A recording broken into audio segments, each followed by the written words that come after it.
السلام عليكم، ازيكم؟ عاملين ايه؟ يا رب تكونوا بخير.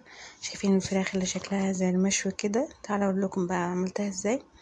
اول حاجه جبت فراخ وبطاطس بطاطا يا جماعه، بطاطا الحلوه، وده بصل وفلفل الوان وملح ودبس رمان وملح وفلفل وكمون كمان عشان البطاطس بتحب الكمون، وشطه وبابريكا بس.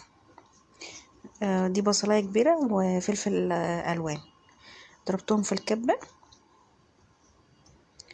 مش اللي هو نعمته خالص، بس اللي هو خشن شوية. وهحط عليه شوية زيت، وهحط البهارات دي والملح، وهقلبهم كويس.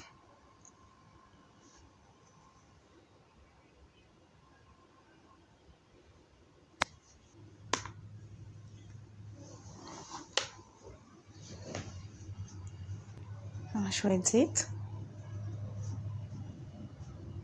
والبهارات،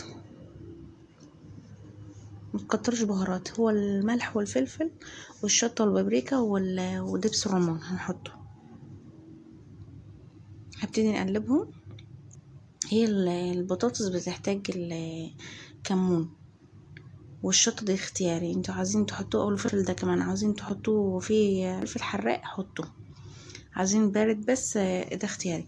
وعلى فكرة البطاطا يا جماعة بتخلي ليها طعم كده زي سويت اند صور، عارفة اللي هو حلو وحادق ده مع بعض، طعمه جميل خالص. واللي قالت لي عليها صاحبتي شروق، هي اللي قالت لي على الفكرة دي، وانا جربتها لقيتها طعمها حلو جدا. نسيت نحط بقى حطيت طبقة من الفلفل والبصل والبهارات، حطيت طبقة من تحت، وهبتدي اقلبهم مع بعض مع شوية دبس رمان.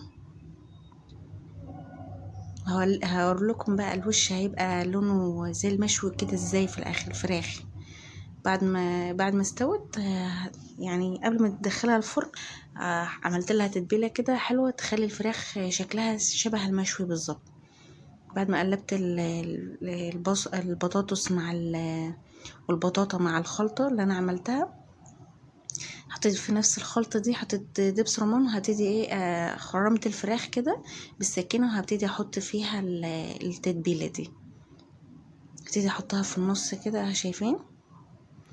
دي بتخلي طعم الفراخ كده اللي هو التتبيلة حتى داخلاله من جوه، وبين الجلد كده دخلوا فيها التتبيلة، بتخلي طعم الفراخ لذيذة.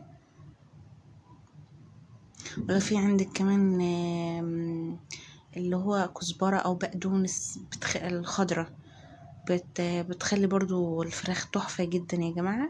والبطاطس، صينية البطاطس بالفراخ، وتحطي عليها كمان كزبرة دي خضرا وبقدونس، بتبقى جميلة جدا مع الخلطة دي.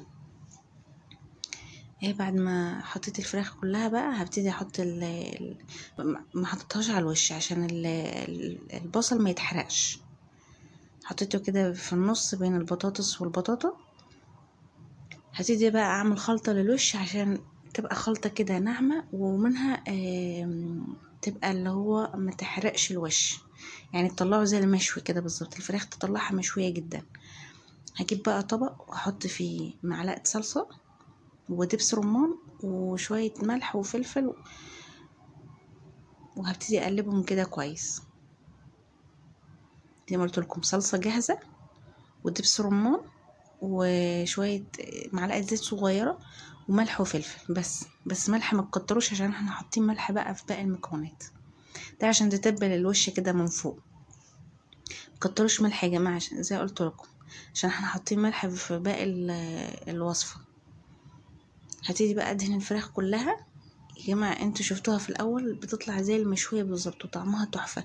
ولو عايزين كمان يعني تخلوا طعمها مشوي اكتر، ممكن تولعوا على فحمة وتحطوها في النص في ورقة فويل بعد ما تستوي خالص، بعد ما تطلع الصينية من الفرن. لو حابين تدوها طعم الشوي، بس هو الشكل تحفة يعني في الاخر لما يستوي.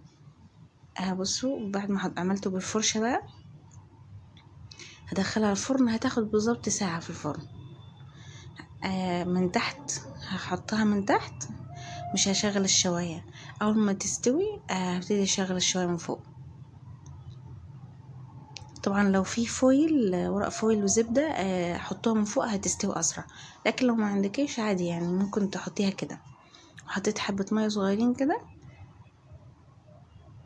عشان الاول تتفاعل كويس مع الصينيه. ما حطيتش كتير، هي زي بصوا معلقتين معلقتين كبار ميه بس.